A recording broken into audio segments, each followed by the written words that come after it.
Then catch me, Martin Daubney, Monday to Friday, 3 till 6 p.m. on GB News, Britain's news channel. Good afternoon, Britain. Good afternoon, Britain. Weekdays from midday, we bring you the most compelling stories from across the United Kingdom. And why it matters to you. From your doorstep to our inbox. That's right, we want to hear from you. Good afternoon, Britain. Only on GB News, the People's Channel, Britain's news channel.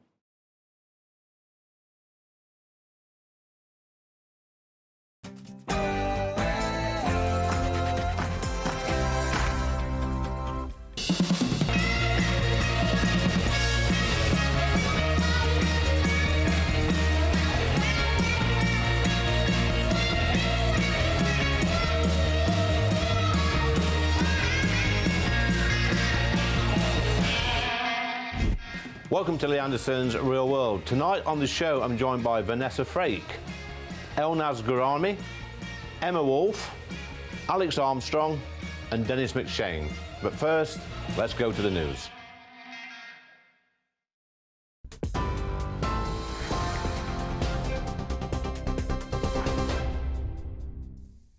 Very good evening to you from the newsroom. It's just after 7 o'clock and leading the news tonight, a man who led an armed robbery during which a police officer was shot dead has today been sentenced to a minimum of 40 years behind bars. 38-year-old PC Sharon Beshanivsky was fatally shot when she interrupted the raid in Bradford nearly 20 years ago. 75-year-old Pirandita Khan, who spent 15 years on the run, was found guilty of murder despite not pulling the trigger himself. He's the last of 7 men involved in that robbery to be convicted. Retired Detective Chief Superintendent Andy Brennan described Dita Khan as a violent man. The reason why he's here at 75 years of age is on the basis that he decided to flee the country in order to try and make good his escape and avoid being held responsible and accountable for his part in what had taken place. And let's be absolutely clear, he is clearly the one person that was responsible for organising and planning this and making sure that those that went in there had firearms and loaded firearms in that case. A former prisoner has also been detained in hospital indefinitely for what a judge at the Old Bailey described as the senseless killing of an elderly mobility scooter rider. The court heard that Lee Byer was psychotic when he stabbed Thomas O'Halloran in August 2022. The 87-year-old grandfather suffered multiple wounds to his neck, his chest and his abdomen. Just 5 days before that attack in West London, Byer had been released from jail on bail after serving 12 years for robbery. Sir Keir Starmer has vowed to make British shores hostile territory for people smuggling gangs if he becomes Prime Minister. The Labour leader's pledging to use MI5 agents against traffickers bringing migrants across the English Channel. Dover MP Natalie Elphicke, who's just switched from the Conservatives to the Labour Party, has welcomed Sir Keir's approach, claiming Rishi Sunak's failed to keep the borders safe. However, the Prime Minister insists his Rwanda plan is still the deterrent the UK needs. The question for Keir Starmer then is, if he cares so much about that, why did he vote against the new laws that we passed to give our law enforcement officers new powers? They've now used those to arrest almost 1,000 people connected with illegal migration, sentence them to hundreds of years in prison, and if it was up to him, all those people will be out on our streets. So I just think it's the rank hypocrisy of this position. Scotland's new First Minister, John Swinney, has admitted today that it's legally impossible to implement controversial gender recognition reforms. In 2022, MSPs voted to pass a bill that would make it simpler for people to change their gender without having to obtain a medical diagnosis. The legislation would have also reduced the minimum age and the time required for someone to live in their chosen gender.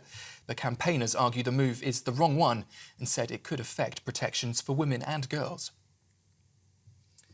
2 elderly climate change protesters have taken a hammer and a chisel to a glass case protecting the Magna Carta at the British Library this afternoon.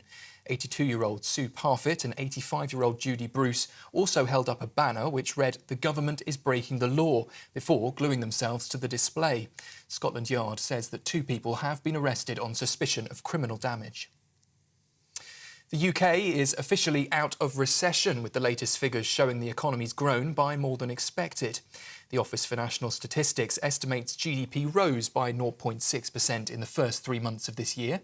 Predictions were suggesting 0.4%. Rishi Sunak says people will now start to feel better off, but the Shadow Chancellor Rachel Reeves says the Conservatives are out of touch. If you look at this Prime Minister's record, since Rishi Sunak became Prime Minister, the economy is still £300 worse off per person in the country. So these numbers today are not deserving of the victory lap that Rishi Sunak and Jeremy Hunt seem to want to go on. And finally, some good news for stargazers. There's a chance you may see the Northern Lights across the UK tonight, thanks to clear skies and a huge and rare solar storm. Forecasters suggest they're likely to be seen across parts of Northern Ireland, Scotland, Northern England and Wales. Experts say it could be the most powerful geomagnetic storm in almost 2 decades. That's the latest from the newsroom for now. Another update at 8 o'clock. Until then, you can sign up to GB News Alerts by scanning the QR code on your screen or go to gbnews.com/alerts.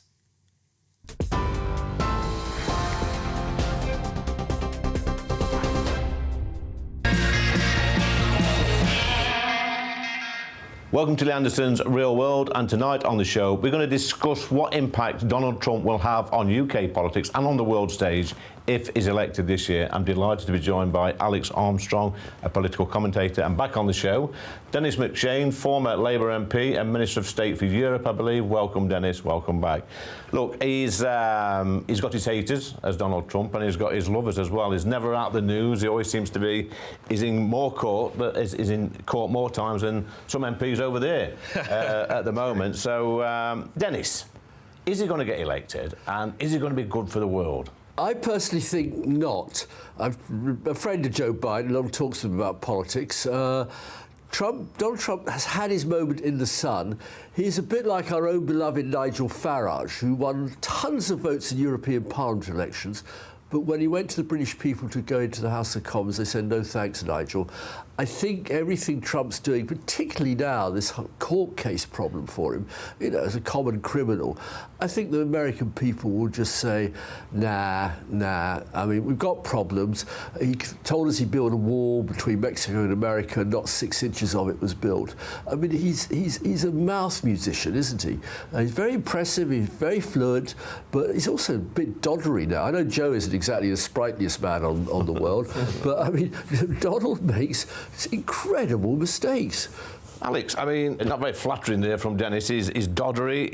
He's a mouth. What was it? A mouth what? Well, in politics we call them mouth musicians. Come on, Lee, you must know. And a convict. Yeah. I mean, what do you say to that? Well, look, every time there's a new court case brought against Trump, he goes up in the polls. Yeah. I mean, he is really a man of the people. Yeah. And just look at what he did while he was in office. He's the first president in, God knows, I can't remember, who didn't start a new war. Yeah. And now he's got all these criminal convictions on him, and people see this as injustice. They see these small petty crimes put against Trump that seem, to a lot of people, manufactured to bring him down, weaponizing the Justice Department. And every time they do it, like the famous mugshot, Trump just rallies his troops and he goes up and up and up in the polls. I mean, you've only got to see the way that the two of them speak in rallies and the amount of people that show up to see Trump to show how popular he is with ordinary people. And that's the difference between Biden and Trump. Ordinary people love Trump. Yeah. People who love the status quo, like Sleepy Joe. But Dennis, you can't really argue that, because we see the polls in the US and Trump is up there, so it sort of goes against what you said previously. Lee, I look at a lot of polls in America, not just the bits and pieces that appear in the Daily Mail, the Daily Telegraph. The polls are the key swing states. If you remember in America, you've got to get the Electoral College. You know that, our viewers know that. In the key swing states, the Democrats have won nearly every single local election, the ones that are far too unimportant to be reported in Britain. And that's one of the biggest reasons is because he stuffed the Supreme Court with very right-wing judges who hate women and have removed the right of women to control their own bodies. And this is producing a backlash amongst women voters that has already cost the Republicans control of the Senate. And so my American friends tell me, I'm not an expert any more than you are, but the polls are all saying, but when you're voting, not opinion polls, do you like Trump? Yeah, okay, he's an exciting guy. But are you going to actually go out tomorrow to vote Republican, then the answer is, well, no, because what they're doing to us women in particular is just unacceptable. So what is he doing to women, Alex, Donald Trump? Well, you know, he literally came out last week, I think it was, and had a very strong statement that if he becomes president, that he will support women's reproductive rights, and that includes, you know, abortion. And he said that he would like to see that challenged in those states which he thinks have gone too far. So I think he's actually had quite a robust response to it. And he's not in charge of the Supreme Court. He can put people in there that, you know, back his values, but he's not in charge of the Supreme Court. That's the way it works in America. But Dennis sort of suggested that the courts are full of women haters. Oh, look, there are women on the Supreme Court, and you know whether or not, I don't know what the vote was. I don't know how many women voted for and against the abortion acts in the Supreme Courts locally in those states. But those states have a right to choose how they govern their people. And if they want people want that overturned, then surely it will be overturned by policy at some point. But they keep voting for people that don't want to change that policy, and that's down to the American states. Dennis, is this just sour grapes from people on the left like you? It's not particularly people on the left, it's women. And women have got the right to vote too, you know. And it's not just accident. Trump knew perfectly well what he was putting on to the Supreme Court, not respected middle-of-the-road judges, but men, particularly men, who'd taken a line on denying women the right to control their own bodies. And I'm not a woman, you're not a woman, Alex isn't a woman, but this is how it's been read in America. But we're going to other issues too. He makes flamboyant, absurd statements. We don't know where he's standing on Putin. There are plenty of other presidents since 1945 haven't started wars. I mean, probably America has been drawn into wars, rightly or wrongly, Iraq or Vietnam or other places, intervening in West Balkans to stop up the mess up of Europe. But the Putin question, I mean, the Putin thing that you raised there, Dennis, I mean, I'm convinced that had Trump been the president of the US, that this wouldn't have happened. You know, there's no way Putin would have invaded Ukraine. What do you think, Alex? It never would have happened. It never would have happened while I was president. I mean, it's you know, he's a tough man. And do you know what really frustrates foreign leaders is not knowing how to predict somebody. And he's unpredictable. I mean, look, he was the first president, I think forever, that stepped foot in North Korea. He made massive sways to actually bring peace around the world. I think he was fostering deals between Israel and Saudi Arabia. He was actually the most peaceful president we've had in decades, and you can't take that away from him. Look at Dennis. You can't take that away from him, Dennis. It's true, it's a fact. You can't take that away from him. I love the most peaceful president in decades. I love the idea that under Trump, I can't do the accent. I'll leave it to you. It was 4 years of peace. You know, nobody ever invaded or attacked anybody. Give us all a break. I mean, I was in Georgia in 2008 when Putin invaded. Trump wasn't even doing, you know, The Apprentice in those days.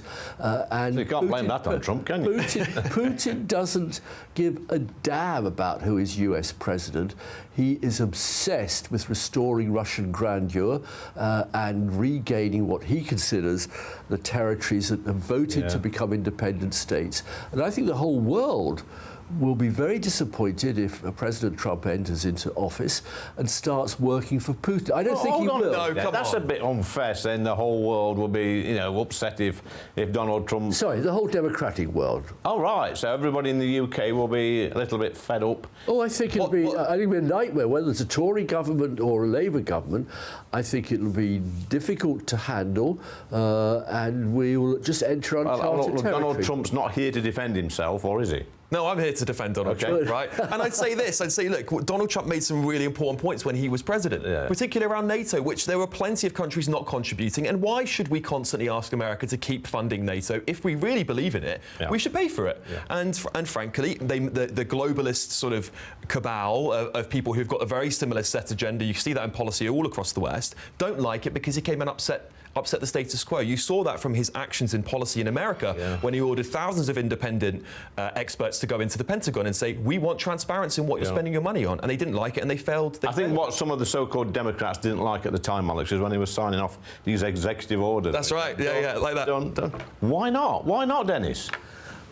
Because, very simply, America was founded on the idea of rule of law.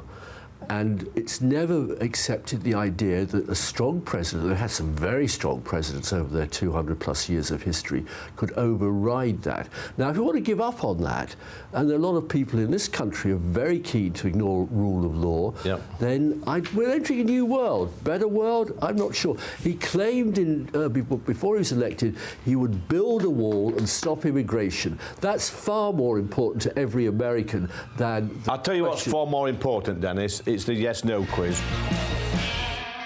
OK, guys, yes or no quiz. Dennis, you know the rules. You've done this before, I think. Alex, it's a yes or a no. You can't say anything else.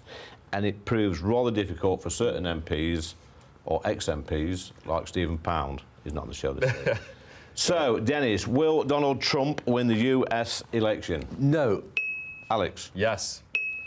Alex, will Biden be the Democratic candidate? No. Yes.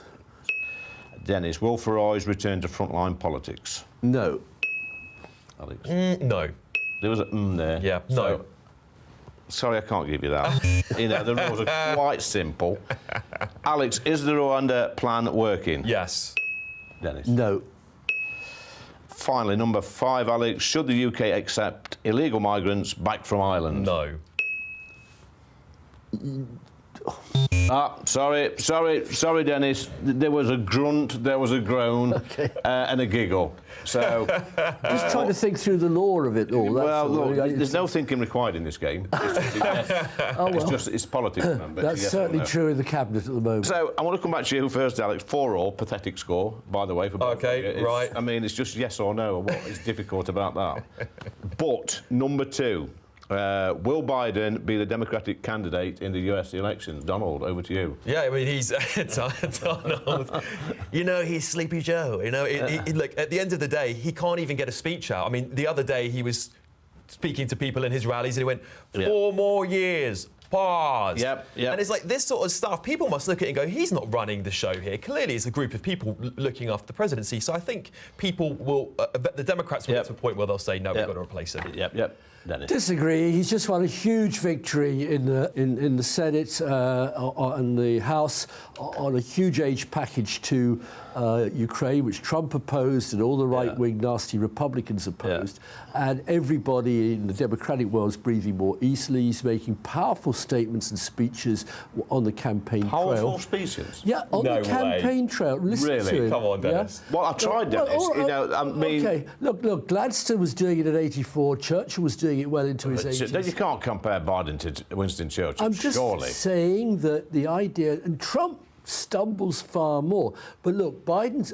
As I say, I've known him. I've talked to him. I mean, he's older than me, but slightly the same background. He believes in 3 things. Do right by American middle classes. We would call maybe more the working class here, which actually both Labour and the Tories have ignored, as you know, Lee.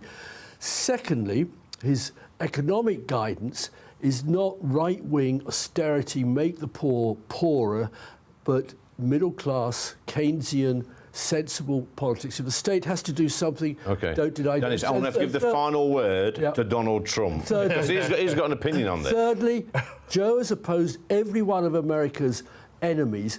Trump hasn't seen one of America's enemies he hasn't wanted to get closer to. Donald, final word. I mean, come on. Let's just get real here. Biden can't even get a speech out. He's weak on foreign policy. He's allowed Russia to take advantage, China to take advantage of weak American foreign policy, and the economy is dwindling in America. Unemployment's rising at a rapid rate. So, I mean, by all intents and purposes, Donald Trump's presidency was far more prosperous, safer, and a better world. Well, thanks, guys. Great. Yes or no quiz. I think you're the first pair we've had on. I'll have to check back on previous episodes to not get, at least one of you not to get a 5. So that you can go away knowing that was pretty pathetic. Coming up next is Back in the Day with Vanessa Frake. 2024, a battleground year. The year the nation decides. As the parties gear up their campaigns for the next general election. Who will be left standing when the British people make one of the biggest decisions of their lives? Who will rise? And who will fall? Let's find out together. For every moment, the highs, the lows, the twists and turns. We'll be with you for every step of this journey. In 2024, GB News is Britain's election channel.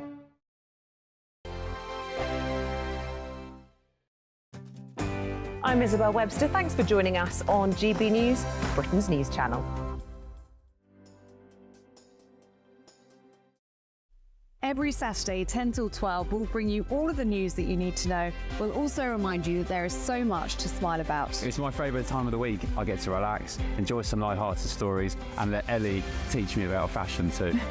That's Saturday Morning Live, every Saturday, 10 till 12. Only on GB News, Britain's news channel. Patrick Christie's Tonight, weekdays from 9 p.m. Today is a good day for the King, a good day for Britain. I'm sure you'll be hoping that those Not My King morons decide to give it a rest for a little while, because he is still dealing with an illness, isn't he? He's still dealing with an illness, and he appears to be dealing extremely well. I think he comes from the fact that he's extremely strong and fit. I think I understand that will help his treatment enormously. And I think, as your professor was saying, it's the fatigue that can be a brutal thing when you're trying to lead a normal life with cancer. But I think that it's going to really help him psychologically to get out there, and people are going to be giving him enormous support. I mean, I know, as you say, there's an anti-monarchy brigade, but there's been an anti-monarchy brigade since there's been a monarchy. So that is not such a big deal. It has always been there. I feel that Charles is going to get a lot of support from the sort of joyousness of people seeing him and, you know, wishing him well. And I think that that's going to be immensely important to him. It's a very busy time, but I think a boost for William and Kate. William's out and about. We don't know about Kate, but I feel that the King will definitely. It's a very busy time coming up with the anniversary of D-Day in Normandy, which I know he will be desperate to be a part of. Then there's the big royal season, the trooping the colour, the Garter ceremony, royal ascot, and then he is hosting the Emperor and Empress of Japan at the end of June. So it's a absolutely packed month for someone that is presumably going to get very tired. Yes, indeed. I mean, if he gets through all of that, I think that will be absolutely massive, won't it? In the GB newsroom, we bring you the news as it happens. With our team of dedicated journalists across the UK, GB News brings you accurate reporting of the day's topical agenda. When the news breaks, wherever and whenever it's happening, we'll be there.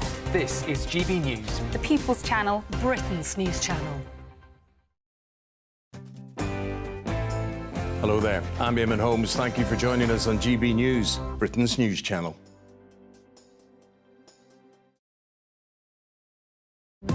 GB News is the home of free speech. We were created to champion it, and we deliver it day in, day out. Free speech allows us all to explore and debate openly the issues most important to us, our families, and of course, the British people. Having challenging conversations to enlighten each other. Which is why we hear all sides of the argument. We are the People's Channel. We will always stand by the freedom to express yourself. On TV, radio and online. This is GB News, Britain's news channel.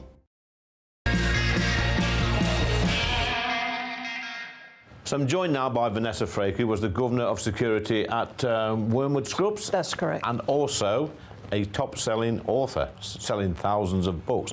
Look, Vanessa, as a young lady, what sort of drives you to be interested in a career in the prison service? Well, I kind of sort of fell into it really by accident. I happened to see a poster on the tube when I was in London when I was, 21? Yep. And it said something like, your prison service needs you and you too can make a difference. And I was a bit of a cocky so-and-so at that age, and I thought, well, I can do that job. Okay. I applied, and at the same time I applied to join the Met Police. While I was halfway through my training for the prison service, I got a letter through from the Met saying I could start at Hendon College, but by that time, like I said, I was halfway through my training, and I thought, well, let's see where this goes, and as they say, the rest Was it a little bit scary going into a prison for the first time? No, I don't. Apprehensive, yeah. I've never been scared. Quite a few people ask me that, were you ever scared? But no, I think if you're ever scared, you can't do the job. Okay. So you've come across I'm looking at the list here, Vanessa, a few unsavoury characters, to say the least. I mean, I know the prisons are full of prisoners and people that's done horrible things. But you've had a coming together with Rose West, I believe. Yeah, I mean, I was in charge of the segregation unit when Rose West came to us before her trial in Winchester Crown Court, and because Winchester Jail is a male jail, we had to hold her at Holloway. And so I looked after Rose for about 9 weeks before she went to Winchester on trial. You know, people say, oh, what was she like? Well, she was your typical psychopath, no emotion, very narcissistic, very manipulative. But, you know, she caused no bother. Obviously, she couldn't be in the general population. So we kept her down in the segregation unit for not only her protection, but the protection of others. And how do the other prisoners react when somebody like Rose West is in the jail? Well, I mean, you know, they only had to look at the news, read the newspapers, and know that we'd had somebody, you know, notorious into the jail. And so, you know, there'd be a lot of catcalling out of windows, etc., etc. And Rose West, you know, she was convicted eventually of murdering 10 women and the torture of.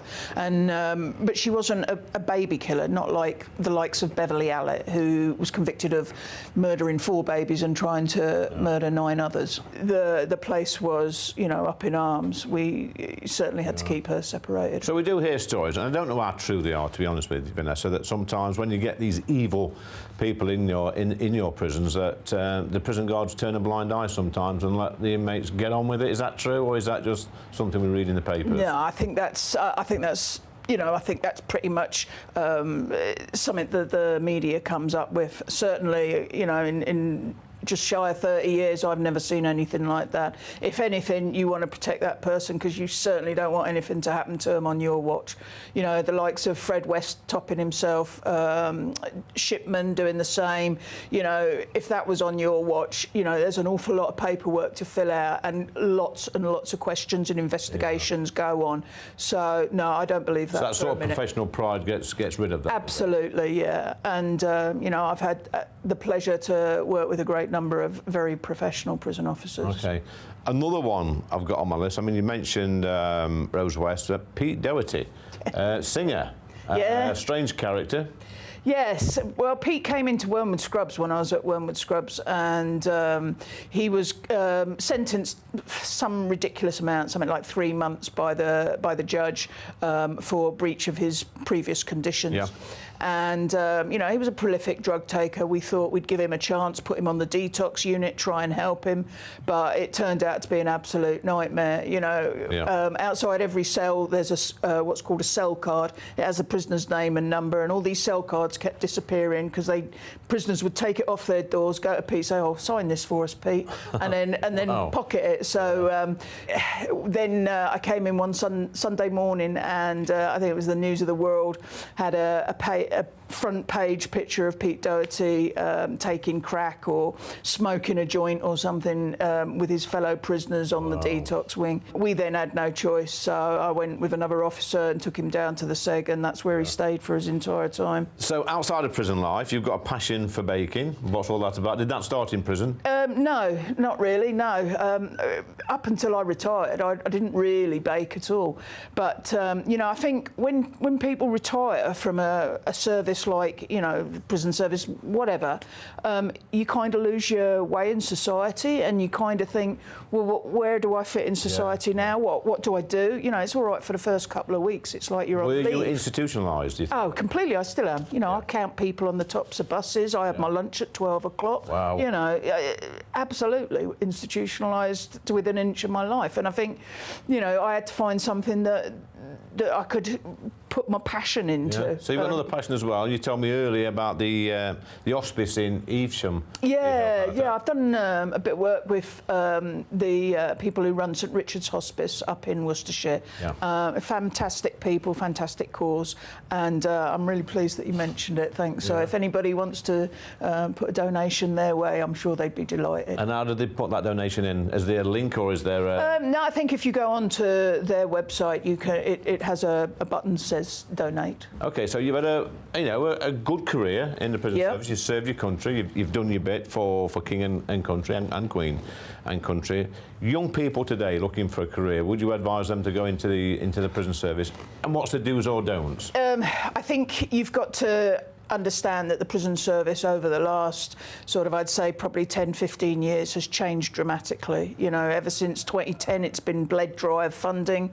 We've got crumbling buildings, we've got overcrowding, we've got staff shortages, we got rid of a lot of experienced staff, and now we're sort of recruiting very young. When I joined the job, you had to be 21. Now you can apply at 17 and start training at 18. Well, to me, that's very young. You know, that's no life experience.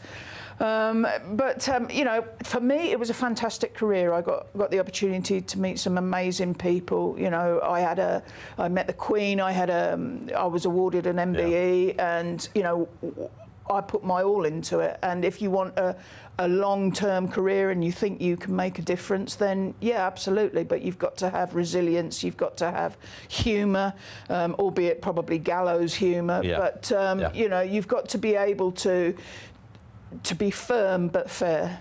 Can I just ask you one question? Because there's one thing that really, I don't know, it bewilders me. How do the drugs get into prison? Oh, Lee, if you know, I spent probably 20 years trying to fight drugs coming into jail. As soon as you shut one door, you know, another one opens. As soon as you catch like one dealer, another one slides into his shoes. You know, there are so many ways. We've had bogus solicitors, we've had solicitors, we've had police officers, we've had staff, we've had coming over in dead pigeons sewn up, we've had them over in tennis balls, we through receptions from the courts. You know, the list is absolutely endless, and to fight it, you know, the prison service never really kept up with technology. You know, mobile phones are so easy to get into prison these days, and the prison service, you know, it says it's helping with technology, but it can do so much more. And as soon as, like I say, as soon as you shut one door, another one flings open. Vanessa, that was a brilliant conversation. Thanks for doing that. Look, coming up next, we've got Right versus Left with Emma Wolf and Dennis McShane.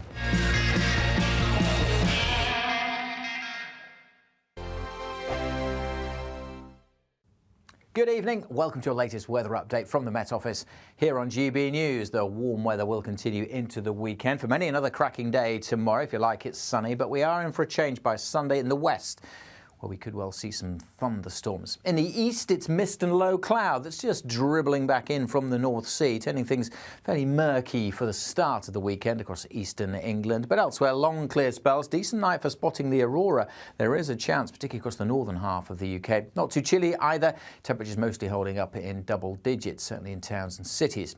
And a fine sunny start then to come on Saturday. The main exception will be Lincolnshire down through to Cambridgeshire. The London area may well start a bit murky, but by mid to late morning, that mist and low cloud will have cleared. Just the potential for it to affect some eastern coast of England at times. And we'll see cloud bubbling up through the day with one or two scattered, but potentially heavy showers over central and northern Scotland. But most will stay dry and fine and warm with temperatures in the low to mid-20s. Sunday's still pretty warm. A bit more of that mist and low cloud, particularly in eastern Scotland. So some ha on that Aberdeenshire coast especially. Greater chance of seeing a few more showers breaking out across the Highlands, but more particularly further south, across the west of Northern Ireland, parts of Wales and Western England. Some thunderstorms potentially on Sunday afternoon. So we do have Met Office yellow warnings in place for that. Another warm one, and where it stays fine and sunny in the east, we could get to 26 or 27.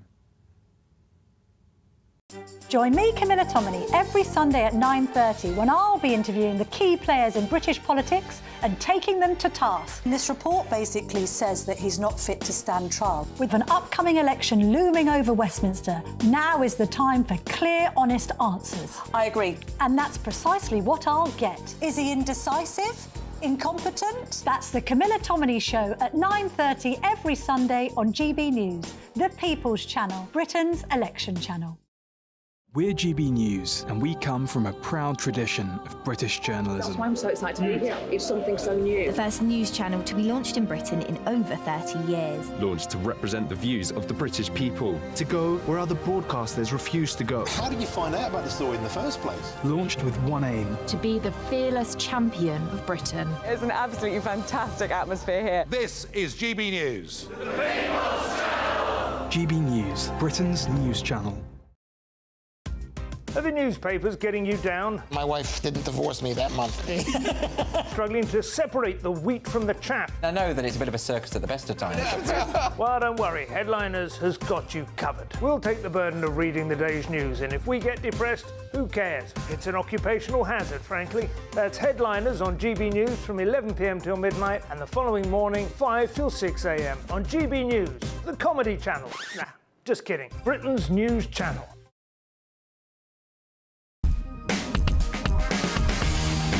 On Friday Night Live with Mark Dolan, can Labour stop the boats? Have the anti-vaxxers been proved right all along? Why I'm praying for an Israel victory in Eurovision, and as he's reduced to tears in Nigeria, is King Charles right to give Prince Harry a bit of tough love? Your weekend starts here, Friday Night Live with me, Mark Dolan, from 8 p.m. on GB News. Bring a bottle.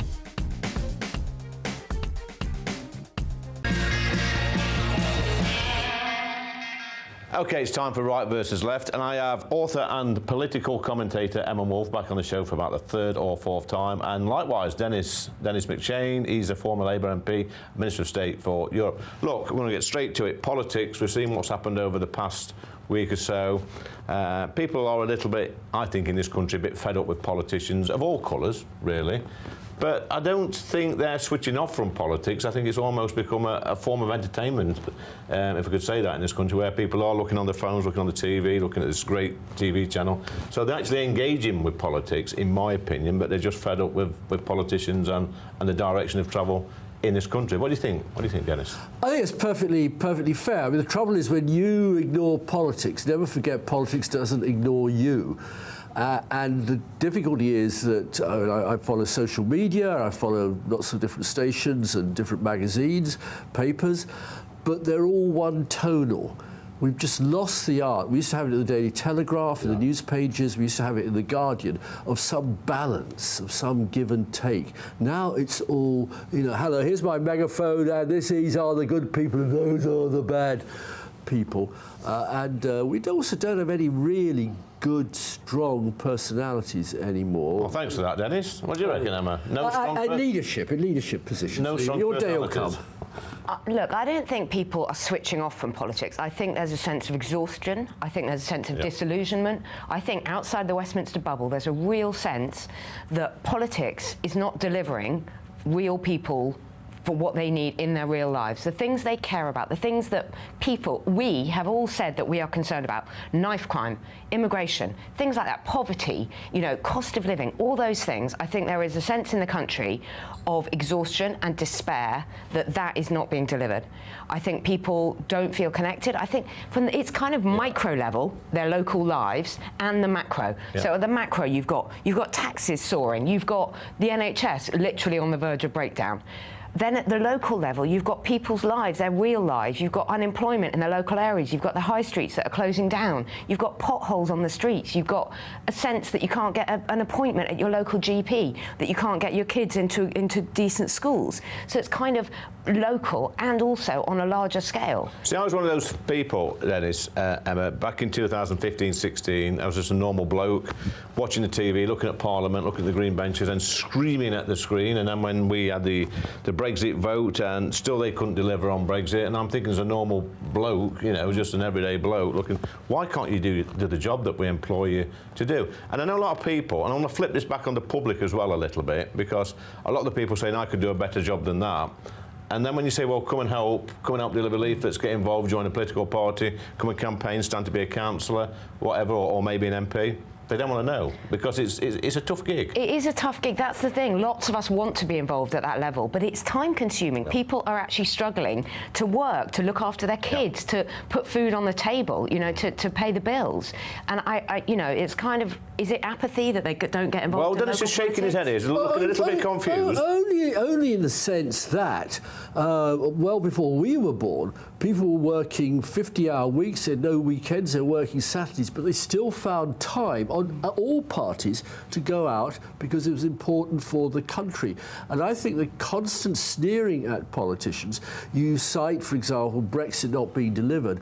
Well, Prohibition was delivered in America. It was voted in 1917. They tried to deliver it. They couldn't. It turned into a disaster. Yep. And then America grew up. At some stage, we'll have to grow up and admit that cutting all trade links and banning everybody coming into Britain from Europe is not good for the nation. Politics, Dennis, is about people. It's about people getting involved. It's about people airing their opinions and maybe campaigning for political parties, or even, people. Sometimes people get on social media and get on Twitter and Instagram, and they fire all these opinions off, and then we say, well, come and meet me, come and get involved. They don't want to know a lot of the time. But it is about people, and I think when you lose that trust in politicians, I mean, look at the last, say, 3-4 years. People feel that since the pandemic, we were lied to, we were controlled, we were restricted. They've lost a lot of trust in our leaders, and that's really fundamental. There isn't respect for leaders in the same way that there used to be, say, Harold Wilson, Winston Churchill. I know they were difficult times, of course they were, and I agree with you 100%. It was much tougher back in the 50s. I don't buy this stuff about, it's harder for young people these days. Genuinely, I don't.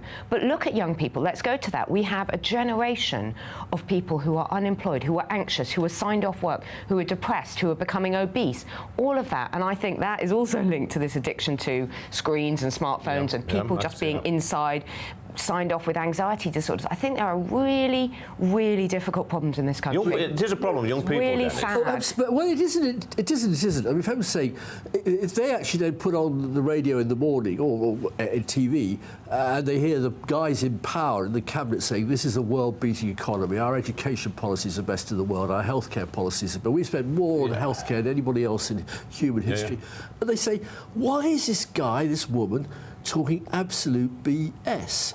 And it'll be Labour's fault too before long, don't get me wrong. What I would say, though, is we've seen the biggest participation by people of all ages, especially young people, in my lifetime in the last few months on the question of Gaza. But they say that if you're pro-Palestinian, there isn't a single person over there, as you put it, Whitehall, Westminster, speaking for me. And my Jewish friends will say there's not a single person pointing out Hamas was a bunch of Jew killers and an evil organisation. And so they've come out, I was there last weekend, they come out weekend after weekend, filling the streets, and nobody is responding to them. But let's go back to young people. You make a good point, Dennis, by the way. Back in the day, the 50s, the 60s, whenever, I think more young people were more interested in politics, especially in my neck of the woods, because of industry.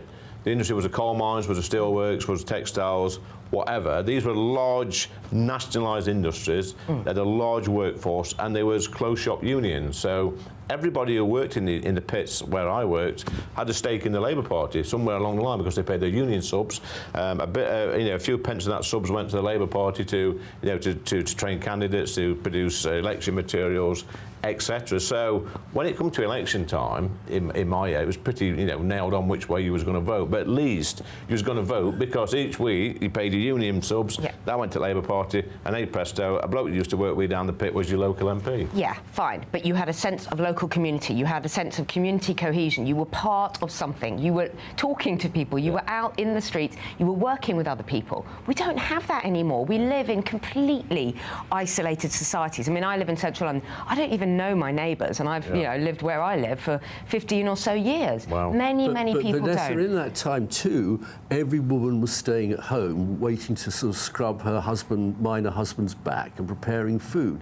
There's been a revolution in allowing women now to speak and be part of society, which wasn't the case then. But I tell you one thing the Tories had going for them in the 1950s, Lee, I think you're probably too young to appreciate it. Thanks for that. That was simply that the Young Conservatives were the biggest social group in Britain, with about 1 million people, and you went there to meet people of the other sex. So maybe politics has to get just a bit more down to basics. No, I come back to the internet. I come back to the internet. Nowadays, if you want to meet friends, if you want to meet your potential partner, all of that, it's all online. And it's not about male versus female. It's really, really not. It's about a general decline in standard. It's about general decline in behaviour, general decline in discipline. Bring back, what's it called? The rope. No, Oh my God, we're talking about public hanging now. Conscription. Conscription. Bring back conscription. Give young people something to do for a couple of years. Get them training, get them discipline. Give young men and young women, but young men especially, get the the conscription sergeants out on the high streets. Give them a sense of something to do. The old drill sergeants. Why not? Why not? Young men absolutely Dennis, love did you it. Give them a salary, give them a career. No, but I did do the school cadet force and was a company sergeant major. I was a natural giver of orders even then, barking at other school children. And I made that point once in the House of Commons, saying the House of Commons should have a combined cadet force for all MPs to get some discipline back into that Absolutely. place. Absolutely. Discipline back in Parliament.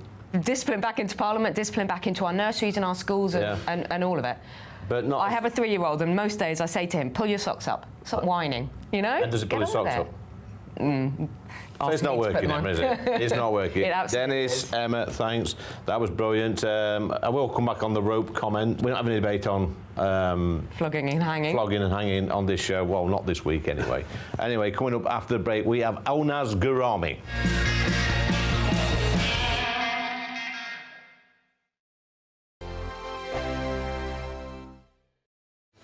I'm Patrick Christie's. Every weeknight from 9, I bring you 2 hours of unmissable, explosive debate and headline-grabbing interviews. What impact has that had? We got death threats and the bomb threat and so on. Our job is to do what's in the best interest of our country. You made my argument for me. My guests and I tackle the issues that really matter, with a sharp take on every story. I'm hearing it up and down the country. That was a beginning, not an end. Patrick Christie's tonight from 9 p.m. only on GB News, Britain's news channel. This is GB News, Britain's news channel. In the quaint Derbyshire village of Sudbury, there's a storm brewing between the local football club and the National Trust. This grass field might seem unremarkable, but for hundreds of years it's been part of the Sudbury Hall estate, playing host to the village football and cricket matches. Now the National Trust are planning to put an end to that tradition in the name of biodiversity, with plans for trees and plants where the football club play. Some worry it breaks a memorandum of wishes from the late Lord Vernon, whose family have lived here since 1660. Manager of Sudbury FC Tom Crutchley says he's upset at the decision. Naturally disappointed. We've been here, this is our 9th year. We've put a lot of effort into here to keep playing, to maintain it. I'm from the village originally, so personally it was it is very upsetting. MP for Derbyshire Dale Sarah Dines says the National Trust aren't respecting the history of the site. I feel they're trampling over the wishes of historic owners who gave up this wonderful site for the nation. And for over 100 years people have played football and cricket here. It's incredibly sad. Incredibly sad, and it's against the wishes of a lot of people locally who've written to me from the village. Sudbury Hall lives under the branding of the Children's Country House, a decision which Dines says is disrespectful to the history of the estate. I mean, this is fake to make it into a children's theme park. It's almost a reimagining, and in fact that's the very words it says on their website. The house is reopened, it's been reimagined. I don't want our heritage to be reimagined. I think the National Trust has been captured by people who have different ideas than most people in this country. Whilst the public will still be able to roam these historic grounds, the village feels like a legacy is being snatched away. Jack Carson, GB News, Sudbury. I'm Christopher Hope. And I'm Gloria Di Piero, bringing you PMQ's live here on GB News. Whenever Parliament is in session on a Wednesday at midday, we'll bring you live coverage of Prime Minister's questions. We'll be asking our viewers and listeners to submit the questions that they would like to put to the Prime Minister, and we'll put that to our panel of top politicians in our Westminster studio. That's PMQ's live here on GB News, Britain's election channel.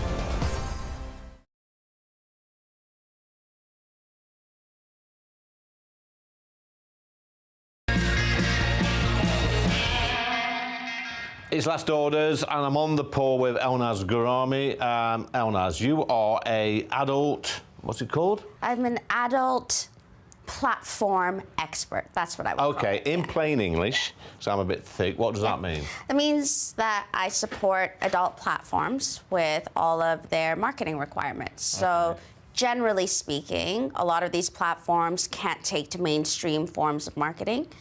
we've learned how to do that so that they are a part of mainstream publications and that they get the same kind of viewership that any mainstream platform would get. So this is sex we're talking about, is We're it? talking about porn. Yeah. We're talking about porn. So how do you get into that sort of industry? By accident. Okay. It was a complete accidental thing. I had applied for a position, and they were really good at hiding what it was without hiding what it was. Okay. So I got very curious. And what was the position? The position was head of marketing for a media company. Okay. And I was like, okay, let's read more. So I guess this sort of conversation is probably something that people turn their noses up at a little bit, but, you know, in the real world, this actually happens, don't it? And there's a big market for it. It's a huge market. We're talking billions and trillions. And outside of that, I think, you know, if you turn your nose to porn, you don't know enough of what's going on in the world to have enough opinions about things. So. Yeah. Well, we've seen it in where I work across the road in Parliament. There's been people actually caught watching porn on their laptops in the House of Commons. I would too. It's quite boring in there. Oh, speak for yourself. I quite enjoy it, to be honest with you. But yeah, I mean, but there's a time and a place. I agree. There is a time and place, and I mean, it's a little uncouth to do it whilst you're working, but it is what it is. Okay, so you came to this country from Canada. I did, yeah. 3 years ago. Yeah. But you didn't always live in Canada. No, I did You not. lived in Germany before then. Correct. And for then you 5 came from, where did you come from? Iran. Iran. Yeah, so Iranian-born Canadian. We lived in Germany for 5 years as refugees, and then found our way to settle to Canada. Always wanted to be in the UK, London specifically. So for me, it was really a life-changing moment when I was able to do that. So tell me about why your parents decided to leave Iran as refugees. What led to that? The 1979 revolution. So at the time, my parents really were trying to figure out how to get out for both my sister and I. We were the only two then. And at the time that I was born, an opportunity came from my dad for us to flee, and they did. They took it at the first chance they could. Wow. Yeah. And so do you speak German? I don't. I speak fluent Farsi and English, a little bit of French here and there, but German, I hated my time there. See, this is the thing, you know, at the moment, we're having this debate in this country about the illegals crossing the English Channel every single day, which really riles me, because we do have genuine people around the world that need our help, that we need help, you know, to look after. Genuine refugees, genuine asylum seekers. Correct. How do you feel about the people coming over the channel? You must see it on the TV. I do see it on the TV. I know people who've helped them. Go on. My genuine feeling is this. Imagine the desperation you must feel to put yourself through that kind of experience to get out of where you are. Yeah. I think France is safe. Yes, so I think there are instances where if you are in a position where you're coming across and it's not dire, you should try the legal route. Yeah. It's fair to everybody involved. So did your family go through the legal route? 100%. Okay. See, I'm all for that. I'm all for going through the legal route. It took us a while, but I mean, to get into, I'll be honest, I'm not sure how they did the Germany-Iran thing. I was so young, but Germany to Canada was legal. 100%. Okay.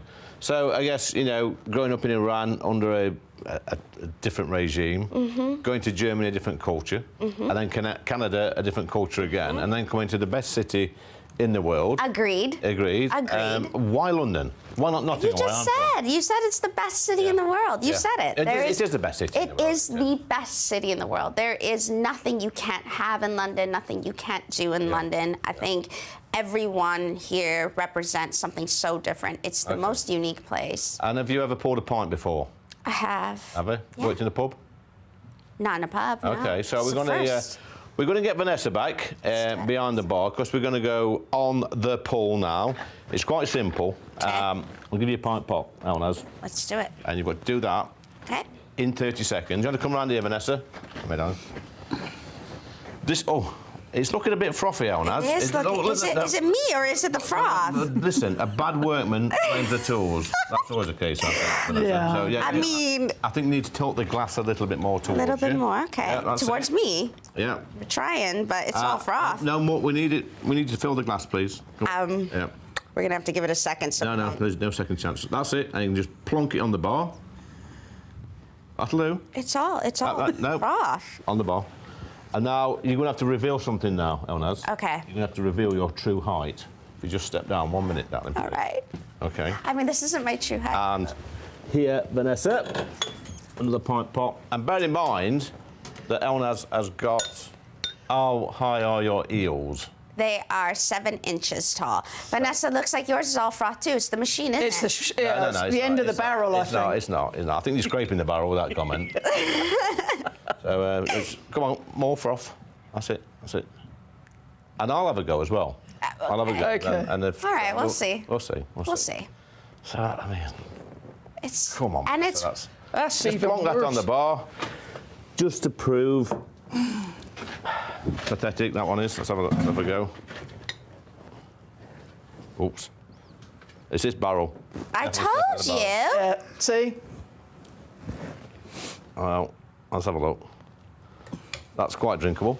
That is. I feel like mine's the most drinkable. Yeah. That's yours. Yep. Do you want to mark that out of 10? Well, it's half full, so 5. 5. Thanks. Elnaz, that's mine. Do you want to mark mine? A 1. Really? Yeah. And that's Vanessa's. Do you want to mark Vanessa's? Vanessa, I'm going to give you a solid 3. Thank you. So I'm last. That'll do. You are absolutely. Look at that. Absolutely. We spoke earlier about your career in the prison service, Vanessa. I suppose at one time there were some of these scoundrels that you were looking after that were brewing this sort of stuff, weren't they? Yeah, and popularly known as hooch. Hooch, yeah. It's like a home brew that they get bread, which they're given at tea time. You mix it with sugar, water, an orange or anything sort of citrusy. And where do they put this stuff? Well, usually they get like squash bottles, that sort of thing. Yeah.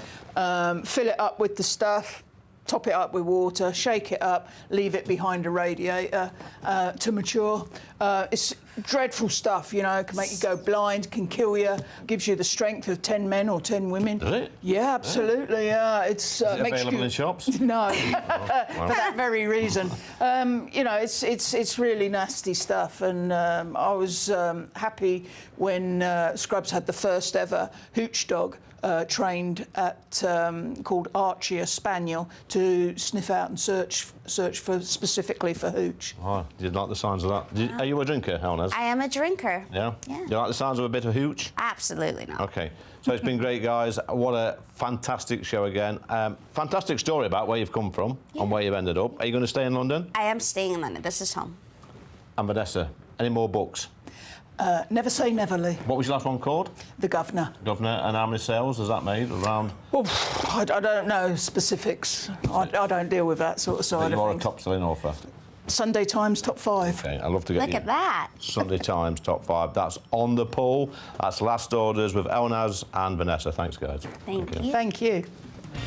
Thank you for watching Lee Anderson's Real World. It's been another cracking show. And look, we've got a height alert with Elnaz. True height here. The heels she was wearing earlier, a good 7 inches they are. But coming up next, we've got Friday Night Live with Mark Dolan. Mark, what's occurring?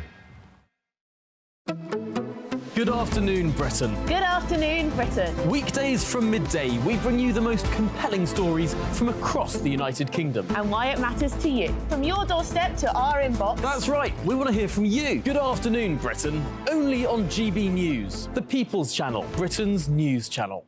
The next Great British Giveaway winner could be you, with a massive £20,000 in tax-free cash to be won. Imagine how you'd react getting that winning call from us. Hi, my name's Phil Cox, and I won the Great British Giveaway. I'd say, why not? What is it? The price of a text and £2 to enter. And if I can win it, anybody can win it. And they're going to get even more money this time round, so why wouldn't you go in the draw? For another chance to win £20,000 in tax-free cash, text prize to 63232. Text costs £2 plus 1 standard network rate message. Or post your name and number to GB05 PO Box 8690 Derby DE1 9TT. UK only. Entrance must be 18 or over. Lines close at 5 p.m. on the 31st of May. Full terms and privacy notice at gbnews.com/win. Please check the closing time if listening or watching on demand. Good luck. In the GB newsroom, we bring you the news as it happens. With our team of dedicated journalists across the UK, GB News brings you accurate reporting of the day's topical agenda. When the news breaks, wherever and whenever it's happening, we'll be there. This is GB News, the People's Channel, Britain's news channel. If you want your news to be straight talking... This is a nightmare for the Conservatives again. Down to earth. It's not just Nottingham where this is happening, is it? And most importantly, honest. Hard-working, middle-class taxpayers, they'll get their book thrown at them. Then catch me, Martin Daubney, Monday to Friday, 3 till 6 p.m. on GB News, Britain's news channel.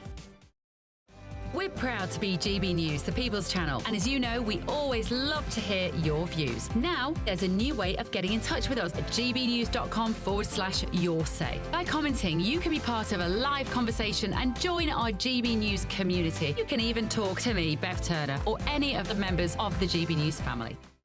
2024, a battleground year. The year the nation decides. As the parties gear up their campaigns for the next general election. Who will be left standing when the British people make one of the biggest decisions of their lives? Who will rise? And who will fall? Let's find out together. For every moment, the highs, the lows, the twists and turns. We'll be with you for every step of this journey. In 2024, GB News is Britain's election channel. Are the newspapers getting you down? My wife didn't divorce me that month. Struggling to separate the wheat from the chaff? I know that it's a bit of a circus at the best of times.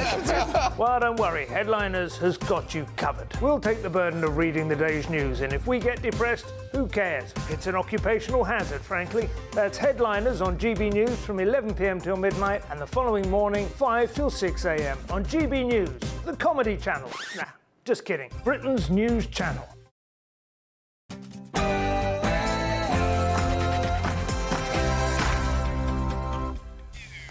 On a nice sunny evening from the world headquarters of GB News, this is Friday Night Live with Mark Dolan. The weekend starts here, so bring your own drinks. The admission is free.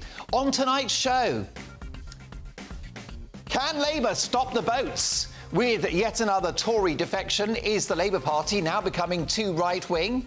Also, is Piers Morgan wrong to keep putting vulnerable women on TV? As AstraZeneca admit dangerous side effects and pull their product globally, have the anti-vaxxers been proved right all along? And as he is reduced to tears in Nigeria, is King Charles right to give Prince Harry a bit of tough love?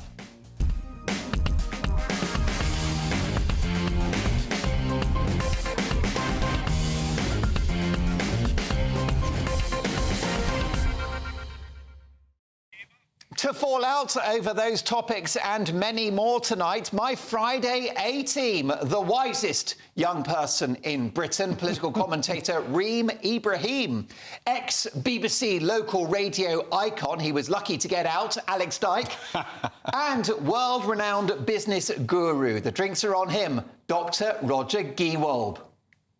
So my Friday feeling monologue is coming. Can Labour stop the boats? My verdict after the news headlines with someone you'll never stop.